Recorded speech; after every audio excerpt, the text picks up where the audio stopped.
आदमी से जो आज ही जेल से छूटा था। इस वक्त वो वेनिस में था और उसने बाहर आते ही अपनी बेटी स्टेला को फोन किया। उसने स्टेला से कहा कि वो उसे एक तोहफा देना चाहता है, मगर स्टेला ने पूछा कि क्या उसके पास बिल है।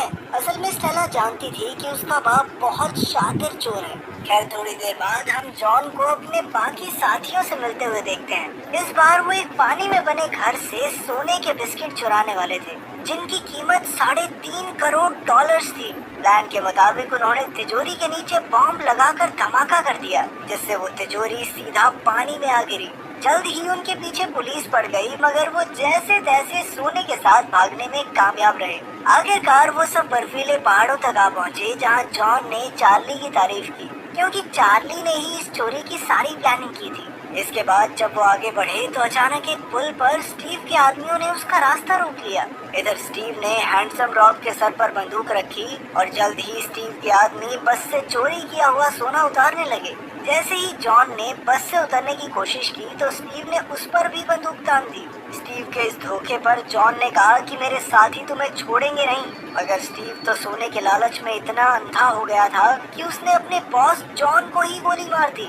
उसी वक्त हैंडसम रॉब ने बस दौड़ाई तो वो सीधा बर्फीले पानी में जा गिरी। ऊपर से स्टीव ने उन पर धुआंधार गोलियां बरसाई ताकि उनमें से कोई भी जिंदा न बच सके, लेकिन खुशकिस्मती से वो सभी जिंदा बच गए और तैरकर नदी किनारे आ गए। बाहर आकर चार्ली ने अपने बॉस जॉन की मौत का गम मनाया और फिर उसके कातिल स्टीव से बदला लेने की कसम खाई।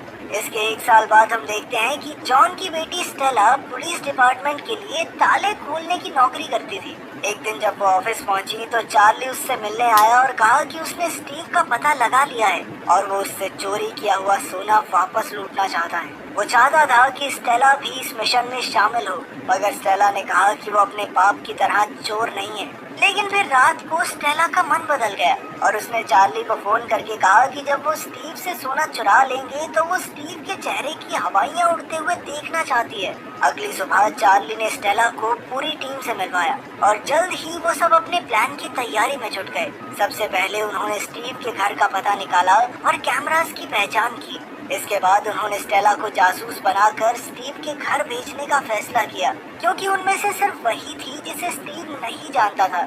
वहीं दूसरी ओर स्टीवन येवहेन नाम के एक आदमी को सोने के बिस्किट्स बेच रहा था। येवहेन ने उससे 4 बिस्किट खरीदे और कहा कि वो आगे और भी सोना खरीदेगा। वहीं चार्ली की टीम स्टीव के हर कदम पर नजर रखे हुए थी। उन्होंने स्टेला को टीवी ठीक करने वाली मैकेनिक बनाकर स्टीव के घर में भेजने का फैसला किया। इसके लिए रॉब ने एक मैकेनिक महिला से मीठी मीठी बातें करके उसे बहलाया और उसके साथ रात गुजारी। फिर अगली सुबह उसने उस लड़के की यूनिफॉर्म और उसकी वैन की चाबी भी चुरा ली। भाई कतई गंदा आदमी है रॉब। जल्द ही उसने ये यूनिफॉर्म और चाबी स्टेला को दी और स्टेला ने केबल वाली का भेस बना लिया। इसके बाद लेफ्ट ईयर ने स्टीव के टीवी की तार काट दी ताकि स्टीव केबल वालों को फोन करे। फिर उन्होंने खुद ही स्टीव से बात की और स्टेला को उसके यहाँ भेजा। फिर स्टेला अपनी शर्ट पर छोटा सा कैमरा लगाकर उसके घर पहुंची। उसकी खूबसूरती देखकर स्टीव अपनी अमीरी का दिखावा करने लगा। खैर, स्टेला के कैमरे की मदद से उन्हें घर के कोने कोने का नक्शा मिल गया। इधर स्टीव स्टेला से फ्लर्ट करने लगा और उसे डेट पर जाने के लिए पूछा। पहले तो स्टेला ने मना कर दिया, पर फिर बाद में वो राजी हो गई।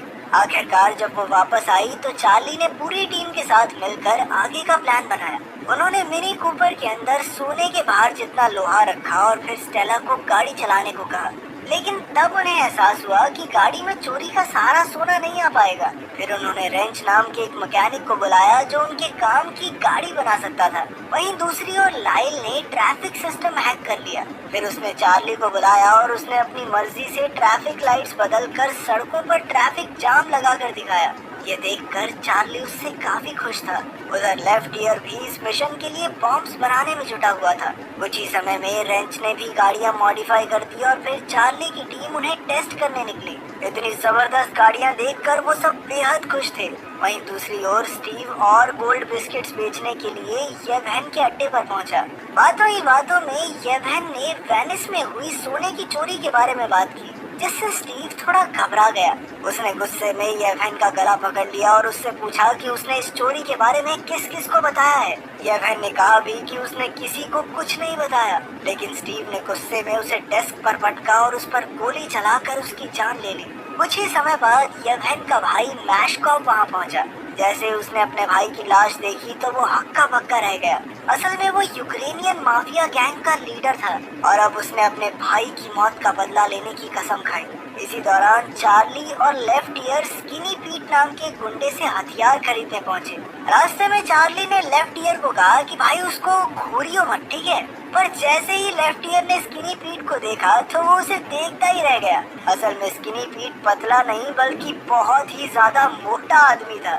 उधर मैशकॉव और उसके गुंडे येवहेन के कातिल को भूखे कुत्तों की तरह ढूंढ रहे थे। मैशकॉव ने येवहेन के एक चेले को बुलाकर पूछताछ की तो पता चला कि एक लंबे काले बालों वाला बड़ा सा आदमी येवहेन से सोने के बिस्किट्स खरीदता था। अब मैशकॉव समझ गया कि ये स्किनी पीट की बात कर रहा है। वो तुरंत स्किनी पीट के पास पहुंचा और उससे सोने के बिस्किट्स और येवहेन की मौत के बारे में पूछताछ की। वहीं दूसरी ओर चार्ली और उसकी टीम प्लान के अगले पड़ाव की तैयारी कर रहे थे। लाइल स्टीव पर नजर रखे हुए था और उसने देखा कि स्टीव स्टेला के साथ डेट पर जाने के लिए निकल गया था। जब चार्ली और उसकी टीम उसके घर से सोना चुराने पहुंचे तो उन्होंने देखा कि स्टीव के पड़ोसी पार्टी कर रहे थे। इतने लोगों के होते हुए वो यहाँ धमाका करके चोरी नहीं कर सकते, इसलिए उन्हें अपना प्लान कैंसिल करना पड़ा। अब स्टेला को मजबूरी में स्टीव के साथ डेट पर जाना पड़ा। रेस्टोरेंट में स्टीव स्टेला की खूबसूरती की तारीफ करने लगा और बाद में उसने स्टेला को अपने साथ घर चलने को कहा, लेकिन स्टेला ने इनकार करके कहा कि मुझे लोगों पर विश्वास तो है लेकिन उनके अंदर छुपे राक्षस पर नहीं। असल में ये बात उसके पिता जॉन अक्सर कहा करते थे। ये सुनकर स्टीव ने कहा कि उसने ये बात पहले भी कहीं सुनी हुई है और अचानक स्टेला का हाथ पकड़ लिया। लेकिन तभी पूरी टीम रेस्टोरेंट में पहुंच गई और उन सबको जिंदा देखकर स्टीव के होश ही उड़ गए। अब वो समझ गया कि भाई यहाँ तो मैं सेफ नहीं हूँ। खैर फिर उसने अपने हाईटेक सिक्योरिटी सिस्टम के बारे में बताते हुए कहा कि वो उसकी तिजोरी कभी नहीं खोल पाएंगे। तब चार्ली ने अचानक उसके मुंह पर जोरदार मुक्का दे मारा। इसके बाद वो सब अपने अड्डे पर लौट आए और चार्ली ने स्टेला को शांत किया। फिर जल्द ही लाइल ने उन्हें खबर दी कि स्टीव अपना पूरा सोना मेक्सिको भेजने की फिराक में है।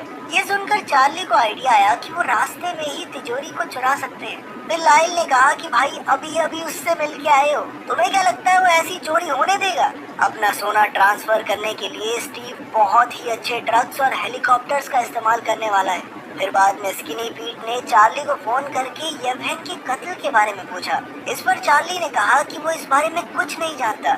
बाद में चार्ली रॉब के साथ चोरी के लिए नया ट्रक देखने गया।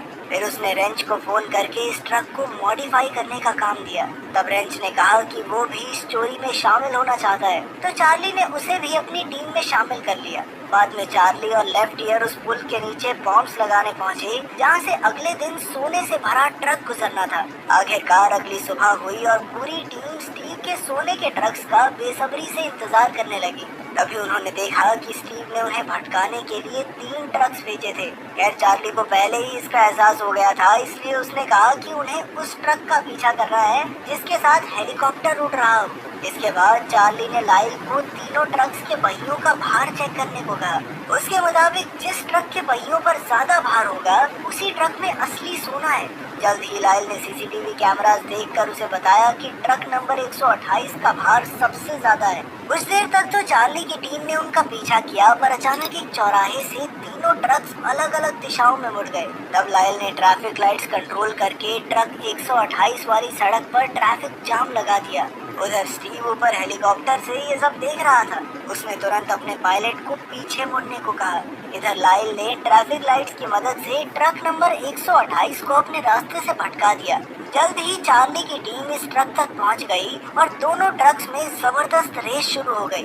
चार्ली का ट्रक तो सीढ़ियों से होते हुए ट्रेन स्टेशन भी पार कर गया और तभी लाइल ने एक बटन दबाकर ट्रेन भी रोक दी ताकि उनका ट्रक समय पर पुल के नीचे पहुंच सके। आखिरकार वो जैसे तैसे पुल के नीचे पहुंचे और रेंच के इशारे का इंतजार करने लगे। जैसे ही रेंच ने ट्रक 128 को पुल पर जाते हुए देखा, लेफ्ट ईयर ने पुल पर लगे बॉम्ब्स में धमाका कर दिया। इस धमाके से सड़क टूट गई और ट्रक सीधा नीचे आ गिरा। उसी वक्त रेंच ने एक बटन दबाकर सड़क पर फट्टा लगा दिया। उधर स्टीव ने अपने गुंडों को जल्द से जल्द ट्रक ढूंढने को कहा। इधर चार्ली की टीम को ट्रक तो मिल गया, मगर उसके अंदर की तिजोरी देखकर उनके पैरों तले जमीन खिसक गई। असल में ये वो तिजोरी नहीं थी जो स्टेला ने स्टीव के घर में देखी थी। चार्ली ने फिर स्टेला को इस तिजोरी को खोलने की कोशिश करने को कहा। स्टेला ने कहा कि इसका पासवर्ड पता लगाना बेहद मुश्किल है, इसलिए उसने ड्रिलिंग मशीन से तिजोरी तोड़ने का फैसला किया। आखिरकार काफी कोशिशों के बाद वो कामयाब रही और जल्द ही उन्होंने सारा सोना अपनी मिनी कूपर में भर दिया। सारा सोना लेकर पूरी टीम खुशी मनाते हुए वहाँ से निकल पड़ी, मगर कुछ ही पलों में स्टीव के आदमी भी उनका पीछा करते हुए वहाँ पहुँचे।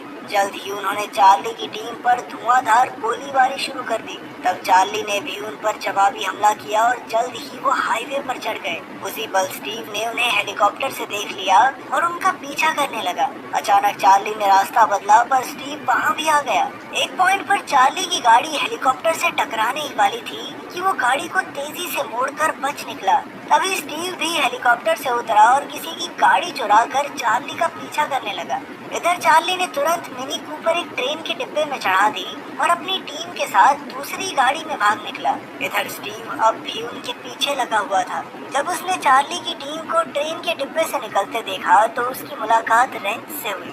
उसने रेंच को वहाँ काम करने वाला समझ लिया और उसे $5000 का लालच देकर मिनी कूपर के पास ले जाने को कहा। रेंच ने पैसे लेकर ट्रेन के डिब्बे का दरवाजा खोल दिया, मगर ये क्या, उसमें से अचानक चार्ली बाहर निकला और स्टीव की बेवकूफी पर हंसने लगा, क्योंकि अब स्टीव के पास कुछ भी नहीं बचा था। अचानक स्टीव ने अपनी बंदूक निकाल ली और वो चार्ली को मारने ही वाला था कि उसी वक्त यूक्रेनियन माफिया गैंग वहाँ पहुंची। स्टीव ने उनसे पूछा कि तुम कौन हो? तो माफिया लीडर ने कहा कि वो येवगेन का भाई है।